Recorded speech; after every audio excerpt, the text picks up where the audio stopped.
안녕하세요. 아, 사순 시기가 이제 시작이 되었습니다. 이제 제이사과에서부터 달라지기 시작하고 사순 시기 들어서 제 첫 번째 주일 복음이 예수님의 유혹에 대해서 나오고 있습니다. 제일 중요한 부분이죠. 사순 시기를 보내면서 사순 시기가 늘 말씀드렸다시피 회개의 시기이고 바로 회개의 시기는 은총의 시기입니다. 그렇기 때문에 사순 시기에는 더욱더 유혹이 많이 있지요. 그래서 예수님은 어떤 유혹을 받으셨고 과연 우리는 어떤 유혹 속에서 살아갈 수밖에 없는가, 먼저 사순 시기를 시작하면서 우리는 알아봐야 됩니다.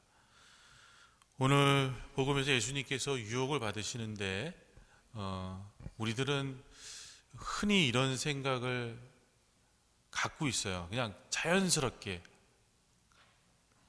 하느님의 아들인데 그 정도 유혹쯤이야 무슨 별 문제가 되겠어? 이렇게 생각할 수 있거든요. 우리 머릿속에는 예수님이 우리와 똑같은 인간이라는 생각보다는 하느님의 아들이라는 이미지가 더 강해요. 메시아라는 이미지가 훨씬 강하거든요. 그러니까는 이 오늘 유혹의 이 장면이 뭐 하느님의 아들이 뭐 무슨 문제가 되겠어라는 은연중의 생각이, 내 아마 무의식적인 생각이 그렇게 자리 잡을 수도 있어요. 그래서 별로 뭐 이렇게 대단하게 생각하지 않습니다. 그렇지만 분명한 것은 오늘 예수님께서 받으신 유혹은 하느님의 아들로 받은 것이 아니라 우리와 똑같은 인간으로 받으셨다는 거예요. 똑같이 배고프고 똑같이 유혹에 대해서 힘들어하시고 똑같이 고통을 느끼시는 그 육체로 받으신 거예요. 전혀 하느님의 아들이기 때문에 어떤 어드밴티지도 안 줬어요. 네, 똑같이 받으셨어요. 첫 번째 유혹이 뭐예요? 먹는 거죠. 이 어떤 총괄적으로 보면 어떤 물질적인 욕심으로 볼 수 있어요. 근데 이 식욕이라는 거 40일 동안 단식했을 때 그 허기짐은 정말 돌을 빵으로 만들어서라도 먹고 싶은 심정이겠죠. 네, 사실은 그 심정일 거예요. 사람에게 있어서 이 식욕은 생존의 본능이죠. 네, 목숨이 달려있는 문제이기 때문에 모든 욕구 중에 가장 심한 욕구가 식욕이죠. 네, 이게 참 힘들더라고요. 제가 부재 서품 받기 전에 이제 한 달 피정이라는 걸 합니다. 이제 한 달 이냐시오 피정을 하는데, 이제 10일은 그 이제 예수님의 생애에 대해서 이제 묵상하고 영적 지도 신부님하고 지도 받고 또 강의 듣고 밥 먹고 하는 게 그거예요. 하루 종일 30일 동안 아무것도 안 해요. 그냥 밥 먹고 미사하고 밥 먹고 기도하고 강의 듣고 묵상하고 영성 지도 나누고, 이제 그게 이제 한 달 동안 하는 건데, 이제 첫 번째 한 달은 뭐 분위기도 그렇고 이게 뭔지도 모르겠고 감도 안 오고 그래서 이제 어떻게 이제 하려고 애는 쓰면서 한 열흘이 지나가요. 그럼 벌써 한 일주일 지나면 이제 몸이 배이죠. 그래서 이렇게 해야 되겠구나 하는 생각을 갖고 있는 터에 이제 10일 지나면 이제 예수님의 순환과 죽음이 묵상으로 들어가게 돼요. 그러면 그쯤 되면 내가 이대로 해서 될까? 뭔가 나도 희생을 해야지, 그래야 되지 않을까, 이런 생각이 들게 돼 있어요. 자연스럽게. 이제 그래서 이제 생각하는 것이, 그래, 뭔가 나도 해야 되니까 내가 할 수 있는 것, 여기에서 할 수 있는 것 중에 가장 힘든 게 뭘까? 굶자. 근데 완전히 굶으면 큰일 나니까 3분의 1만 덜어내자. 그러니까 열흘 동안 제가 늘 먹었던 밥 양이 있잖아요. 거기서 딱 3분의 1씩만 더 넣은 거예요. 밥하고 반찬하고. 그게 환장하는 거더라고요. 그러니까 아예 냄새 안 맡고 안 보고 안 먹으면 차라리 난데 이게 먹다가 3분의 1 남겨놓으면 그 부족한 부분이 더 허한 거예요. 그거 아주 허하더라고요. 이게 우리가 맛있게 먹는 게 애들이랑 어렸을 때 막 싸우다 먹으면 막 싸우다 먹다 보면 부족함을 느낄 때 제일 고통스럽잖아요. 딱 그 느낌인 거예요. 그래서 열흘 동안 그러게 하는데 정말 그 3분의 1에 덜어낸 것에 대한 그 유혹이 그냥 그만둘까? 왜 그때 따라 꼭 이렇게 맛있는 반찬이 내가 좋아하는 반찬이 더 나오는 거예요. 그 아주 유혹이 굉장히 심했어요. 겨우 이제 그런 얘기를 이제 나 너무 괴로워서 분신 든다고 나 그냥 포기하면 안 될까 하고 이제 영성지도 신부님한테 그때 지도해 주신 이한택 주교님이셨는데 얘기를 하니까 막 웃으면서 당연하지. 야, 모든 욕구 중에 식욕이 제일 힘든 거야. 왜냐면 생존이 걸려 있는 문제이기 때문에 사람은 뭐 그 어떤 욕구보다도 식욕이 가장 강한 거라고 그렇게 얘기하면서 좀만 참으면 부활이 온다. 그래서 이제 열흘을 꼭 참고 했어요. 그러고 나서 이제 부활 때 정상적으로 먹으니까 너무너무 해피한 거예요. 아마 여러분들도 많이 느끼셨을 거예요. 특히 이제 옛날에 그 어르신들은 그 못 먹었던 시절, 배 골았던 시절, 아니 하여튼 풍족하게 먹지 못하고 항상 부족하게 먹었던 그 시절 생각하면 아마 뭔지 아실 거예요. 그렇죠? 예수님의 이 고통은 그런 고통이거든요. 예, 그 배고픔의 고통.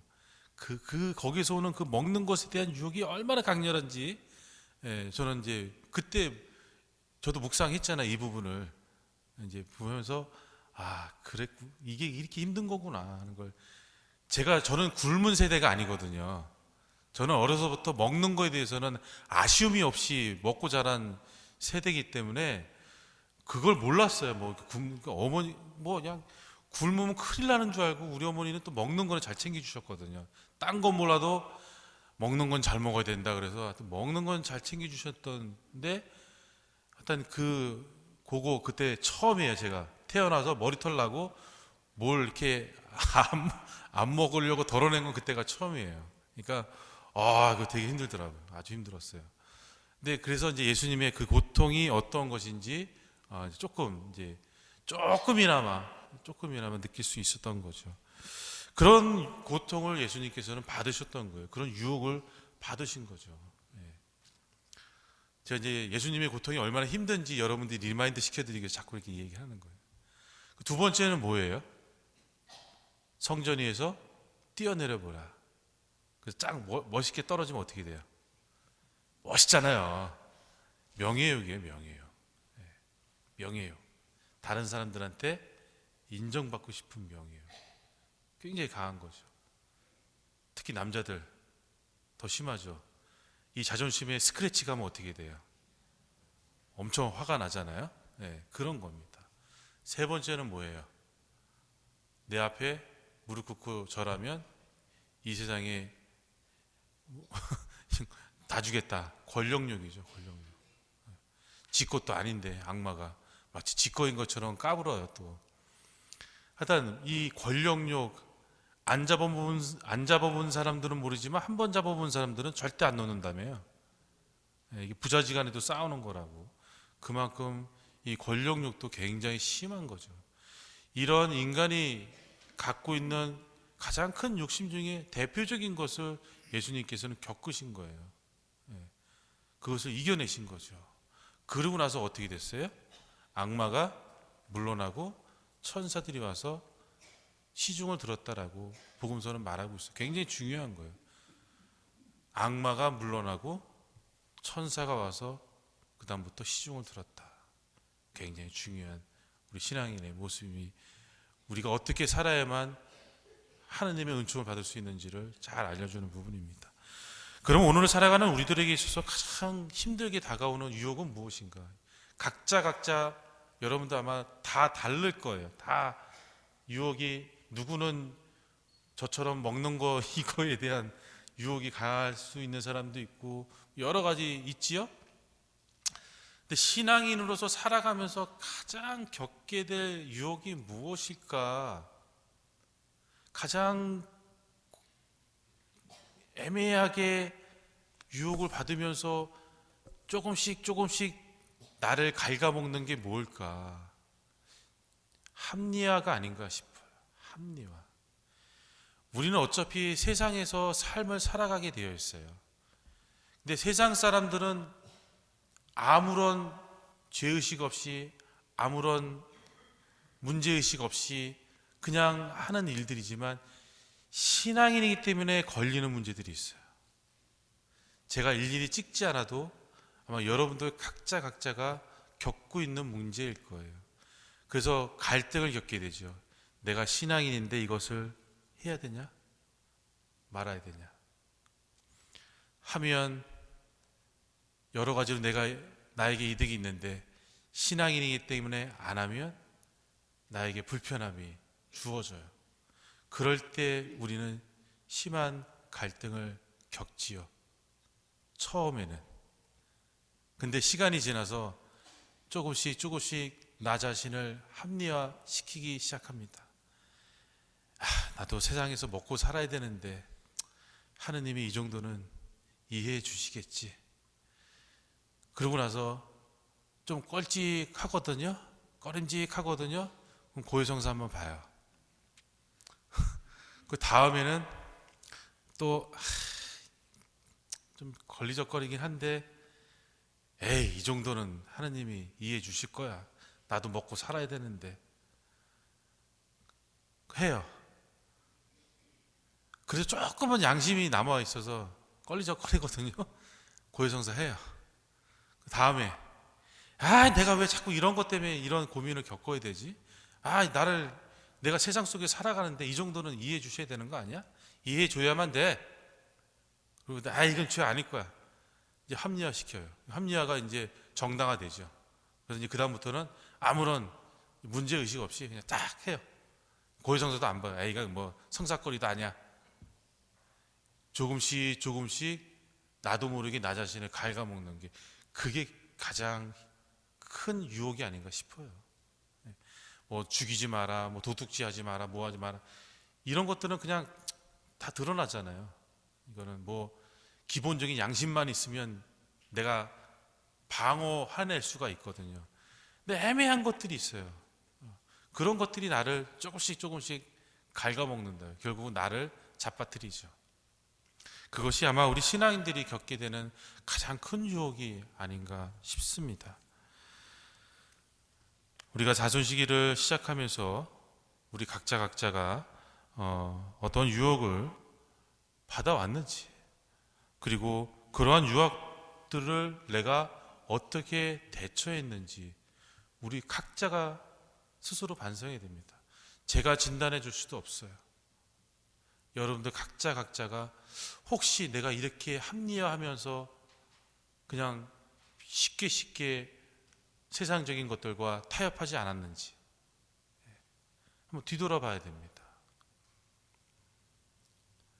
만약 그렇게 쉽게 굴복하면서 살아왔다면 정말 이제부터라도 하느님 사랑과 은총을, 그리고 그분의 섭리하심을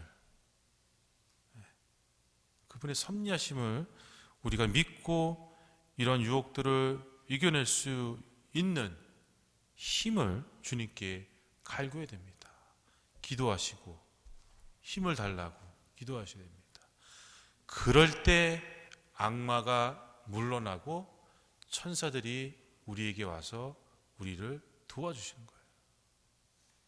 거기까지는 천사들도 해줄 수가 없어요. 내가 해야 돼요. 예수님도 그러셨잖아요.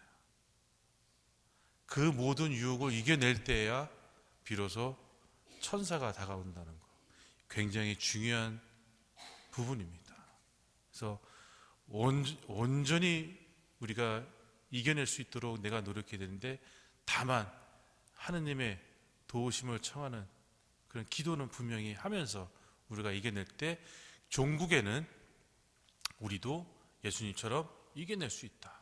그래서 천사들과 함께하는 삶을 살아갈 수 있다. 그것이 바로 은총이다.